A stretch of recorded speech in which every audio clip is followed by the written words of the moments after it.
There is a moment in the gardener's year where the odds are stacked in your favour. April showers are a thing of the past. You're edging towards Midsummer's Day, and nature does seem to be smiling on you, or at the very least, wearing a wry grin. It's early summer, roughly mid-May to mid-June, when the countryside starts looking like a Gainsborough landscape and gardens really come into their own.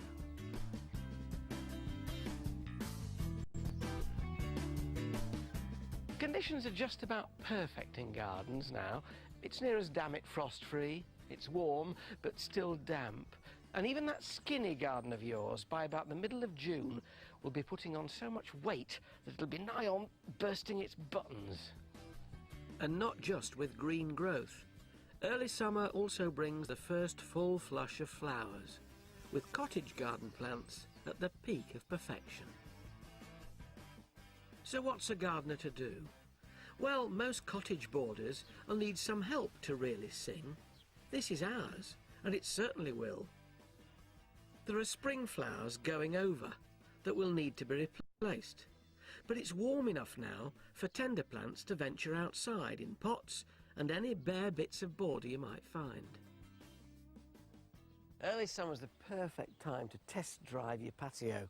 We built this in winter, and I plotted the course of the sun. It rises over there, sets over there, so it's great for breakfast and for lunch. And the house wall protects it from the westerly winds. This is the perfect sun trap. But there is a problem. While this patio might be warm, it's also a bit bald, severe. It sort of sticks out. It doesn't connect with the garden. What it needs is tying into this area here with a bed. I could just bring it out here to this corner and infill all that. The only thing is, when you're standing on the patio here, there's a great danger that you might fall off that perilous edge. So why don't I bring it round here? In fact, why don't I take it right to this step here, so that there are flowers coming right the way around here, joining patio to garden and surrounding you with blossom and fragrance. Well, I've convinced myself anyway. A warm hosepipe will bend easily, and it's the best way to get a smooth curve, especially on a slope.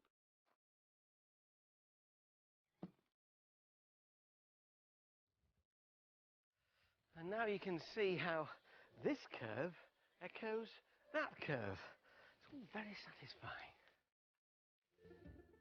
But gardening's also nothing if not surprising.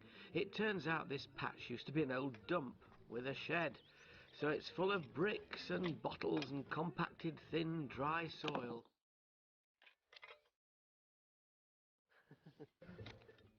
It's going to take a lot of work and well-rotted horse manure to get this ready for planting, so I'll give this a break for now. And anyway, the cottage boarder's calling.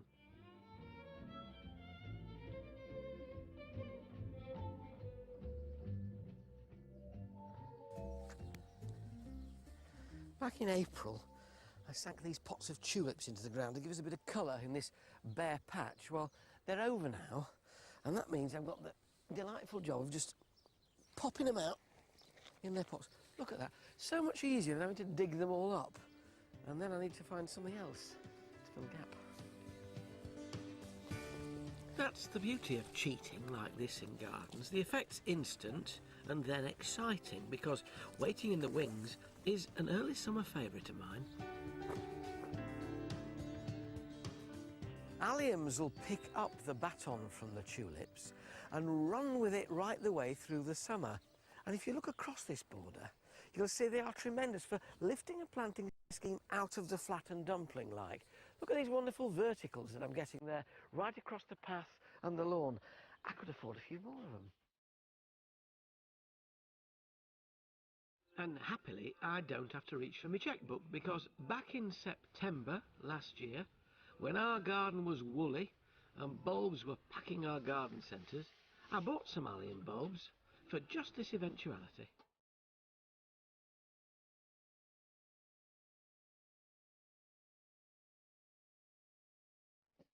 The trouble is, you may not know exactly where in the garden you want to put these bulbs just yet. Don't worry about that. Stick them in compost in plastic pots and you can take them out and plant them later on. The mix is half and half of soilless multi-purpose compost and John Innes number 2, which holds onto the moisture better. And why can't you buy them ready mixed? Well, you can, but they never do it quite right, you know, and I like to mix my own because then I can feel it and smell it's right. Oh, all right, just call me old-fashioned. They'll do perfectly fine in the bought stuff. And there are more important things to worry about, like how deep you plant your bulbs. I'm bugging them about 3 inches down, giving them some protection from the elements.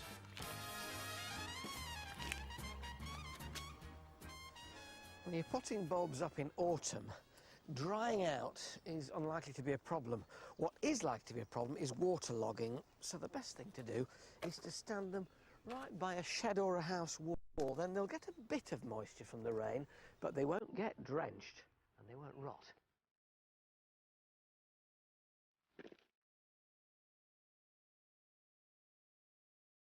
By early spring, they're well on their way. And now, in May, they're just about to flower. Perfect for those gaps.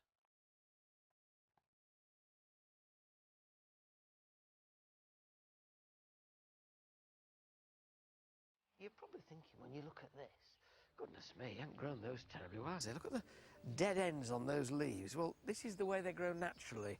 Good green leaves, and as the flower spike comes up, so they start to die back. But once these are planted in the border, and I'm not plunging them, I'm planting them, they'll sink down so much more that the other foliage around them will cover up the embarrassment of their leaves.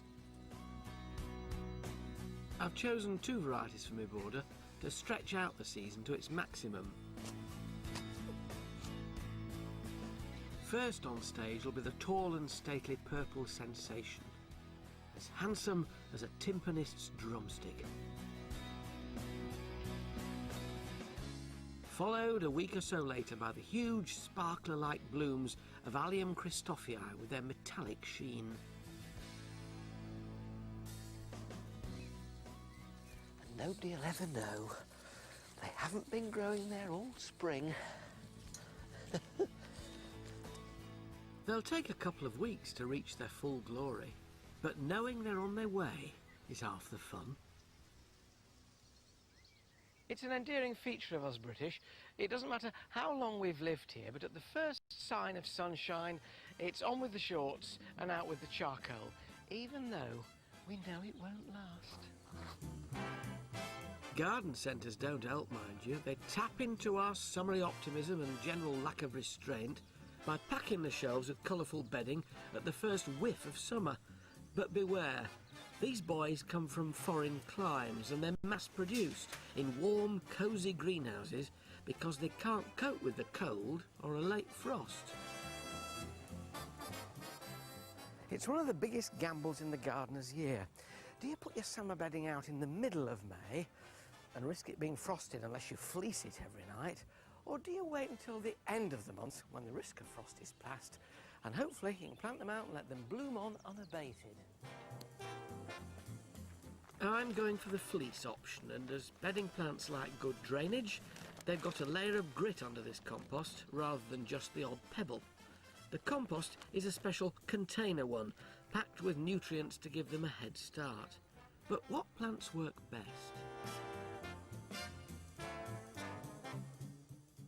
Don't let anybody tell you that something is good taste and something else is bad taste. It's completely subjective. If you like a particular mixture, you go for it. You know what they say, one man's fish is another man's poisson. But I think for this sort of false lead container, which is made of fiberglass, I'm going to use grey and white and silver and pink, that kind of subtle combinations. Very tasteful, which of course is totally subjective. Then you can choose a couple of shooters to give you a bit of height, spreaders to fluff around the edges, and danglers to grow over the sides. But it's just a thought, you know.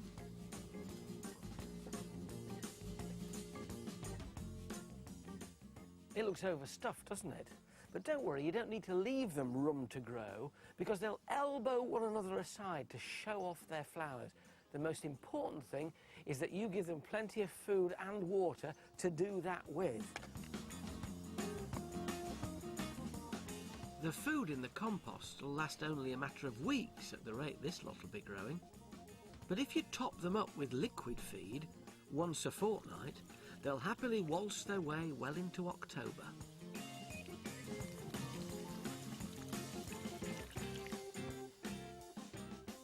No, it's not my costume for Strictly Come Dancing. I leave that to Irish gardeners. This, no bitterness there. This is fleece. And because it's the middle of May and not the end, I want to just have enough of it to go over that at night to make sure that it keeps any frost off. And what you do is, it's quite useful to double it up. It is a fiddle when there's a bit of a breeze blowing. Double it up like that. You can do it over the top and then tuck it under the bottom of the container. And it won't harm them at all, it just keeps the heat in.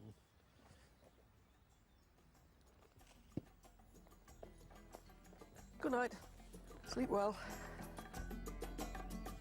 With the range of textures and colours, these pots don't look bad now, I'd say, subjectively.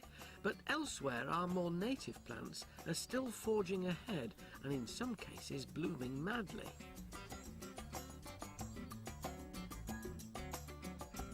We made this spring garden back in March. Technically, just for the spring, but, well, you know. I wouldn't want you to think that our little spring garden wasn't worth looking at now. A lot of the stuff's gone over, like those little primulas down there that have had their season of flower and are now coming into leaf. But there's lots of other stuff that's still looking good. This Brunnera, Jack Frost with the variegated leaves and forget-me-not flowers, not exactly past its best yet. Dicentra, the little bleeding heart, and geums, because I planted things which would take the season along a little bit instead of stop.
Next week is Midsummer's Day, and although we tend to think of the height of summer as being August, Mother Nature knows that in the third week in June, the days start getting shorter.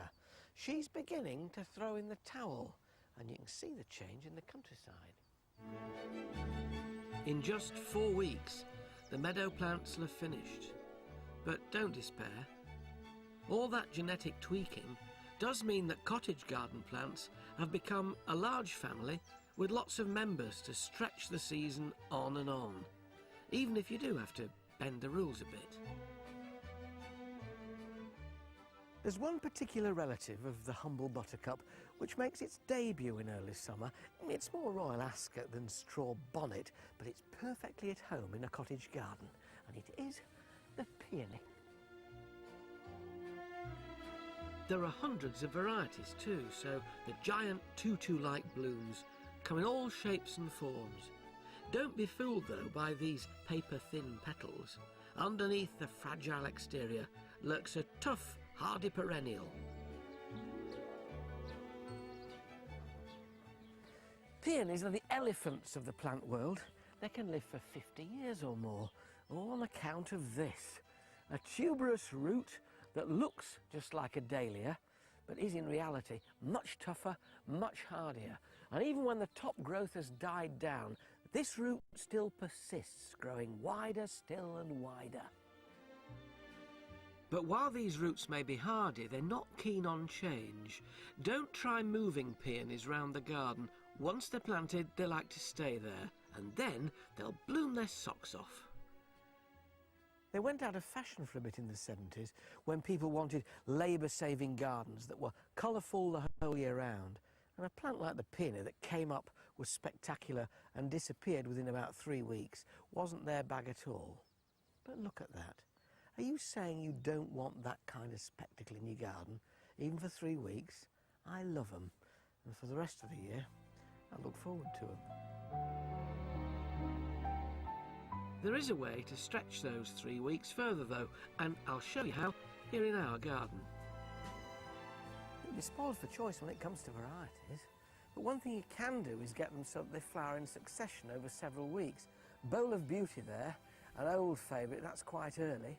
And back here I've got the darker double Bunker Hill, and then even later than that, Festiva Maxima. So there are weeks and weeks of enjoyment here, as long as you give them what they like. Peonies are particularly greedy in the food stakes, and they like to sit in nutrient-rich soil, so add a bucketful of manure and a generous helping of bloodfish and bone.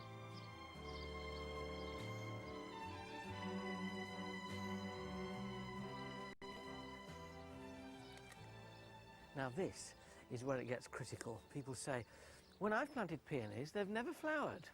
The reason is, probably, you planted them too deeply. Right down here is the top of the root ball. That should be no lower than the surface of the soil. I'm sorry if I sound really bossy when I'm saying this, but this is what's important. Keep those roots right up by the surface, and you're in with a much better chance.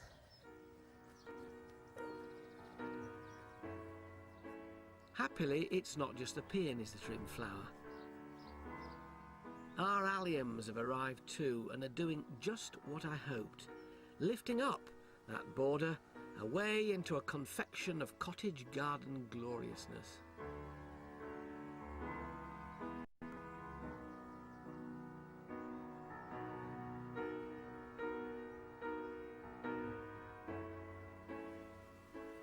On the other side of the pergola, the patio bed's poised for planting. We've improved that soil with a welter of manure, and now the only question is what to put in. The clues come from the geography. Nice here, isn't it? And it's all because of the lie of the land. This ground is sloping to the south. That means it catches all the rays of the sun. It's quick to warm up in spring, slow to cool down in autumn. But imagine if it sloped in the other direction. Look at this plank. Look how the shadow starts to take over it when it goes in the other direction. Much slower to warm up and quicker to cool down. Proves a point, doesn't it? Some lovers are going to love it here. They'll also be happy to cope with the slope. Any bed on a slant tends to drain much faster than a flat one. But as sun lovers prefer dryish, well-drained soil, they'll be fine. And thanks to that bit of manure I put in, they'll establish quickly but won't need constant watering.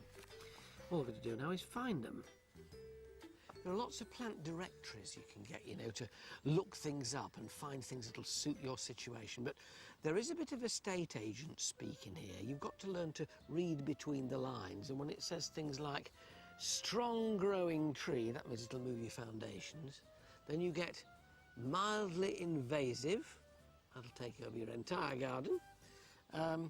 Comes true from seed, means it'll spread absolutely everywhere. And very good ground cover. So is concrete. I don't mean to be alarmist, but you get the general drift. And there are such gems to be found once you start looking and asking questions. I've put a tree in the middle. Quite unusual, this one. It's called Coleruteria, or Pride of India, or Golden Rain Tree. Fine canopy, pinnate leaves, 3 stems here, so it's not casting too much heavy shade. It's a lovely delicate tracery, but it breaks up the view of the house and of the pergola, and it gives height and a bit more form to this bed. Imagine if this weren't here, and I just had low plants about knee height. See what I mean? Not nearly so interesting as when this tree is in place and it gives the whole thing much more stature. Under that frondy canopy, I'm using subshrubs.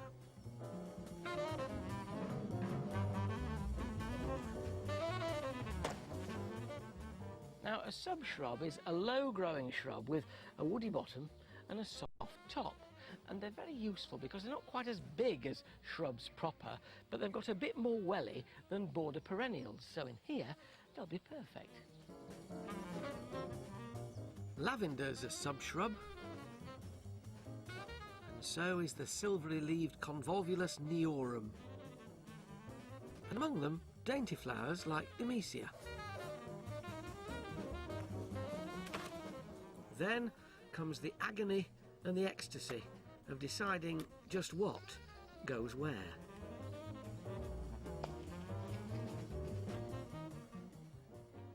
I've got a palette of perhaps 12 or 15 different plants here, no more than that, but I'm speckling them through one another, and there are odd light motifs, you might call them, but the overall effect isn't spotty. It's much more like a tapestry.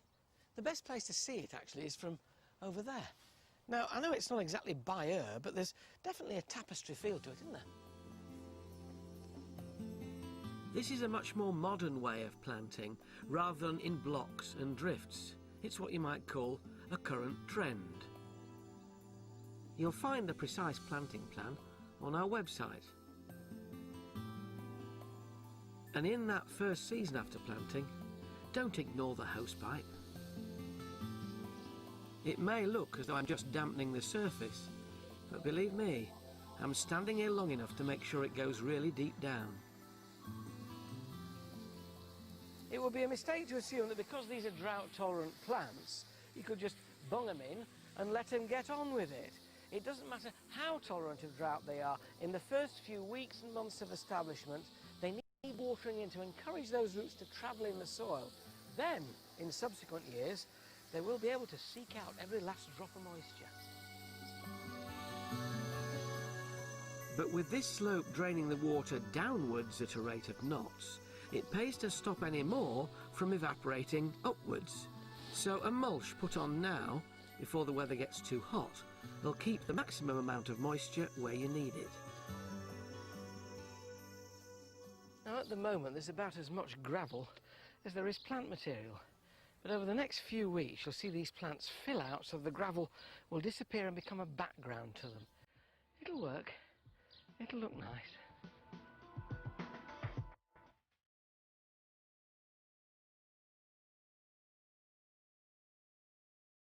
By August, those hard landscaping lines that we had at the beginning have almost gone. In fact, the whole space is starting to look a lot more inviting. It's easy to forget when the flowers are all bursting out, foliage and stems are expanding, that you're not alone in the garden. There is competition. To some, your plot's less of a garden than a diner. What's worse is that this establishment is open 24/7. It's got a permanent all-you-can-eat policy. And it's free. Add to that a rapidly changing menu with new delights appearing every day, and the list of pests in your garden's understandably long. So here are the 3 top offenders. Number 1 in the pesky pest countdown is the aphid or greenfly, occupying the soft shoot tips of plants and sucking out the sap that you worked so hard to put in there. They breed at a rate of knots, often without the need for a male. They transmit debilitating virus diseases and secrete honeydew on which sooty mould grows. They're not good news. You can squirt them off with a hosepipe or rub them off with your fingers, and the blue tits will help as well.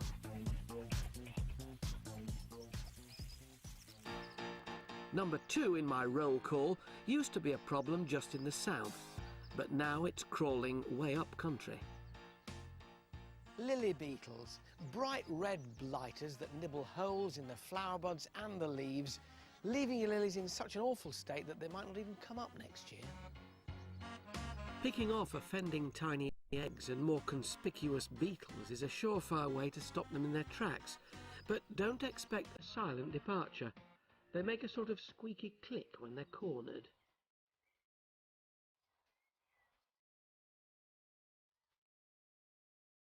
But the pest that strikes fear into the heart of gardeners more than any other is this beast here, the vine weevil. Looks like a beetle. It has a snout a bit like an elephant's trunk. The adult nibbles holes in the edges of leaves of a wide range of plants, and the larvae chews away their roots until they fall over. It's a two-pronged attack that gets plants top and bottom. You don't want this chap in your garden, but the chances are he's there already. The only upside is that their larvae seem to prefer containers to more open ground. So you can limit the likelihood of them taking hold by washing out your pots every spring and mixing a special insecticide into your compost.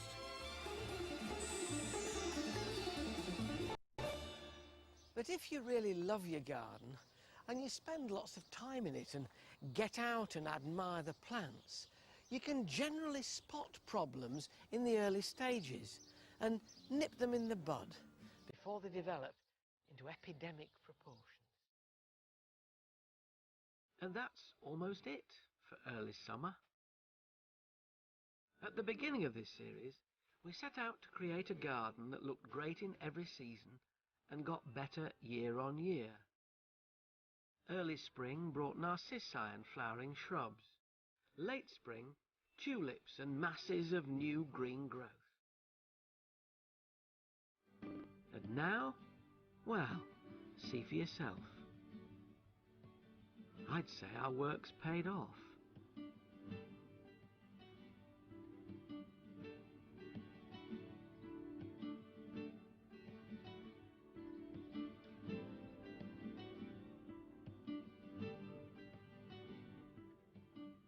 All in all, I think it's been pretty successful. I mean, with a stand of delphiniums like that, who could be disappointed? We've got some plants fully out, some just going over, and some in bud. But this is a real garden, and in a real garden, success is a journey, not a destination. Early summer has given us that first major flush of flowers, just as she promised, all in just a couple of months. And look how far we've come. Sweet peas, scent in the air, and the great thing about them is the more you cut them, the more they keep coming. Savour the moment. We may not pass this way again.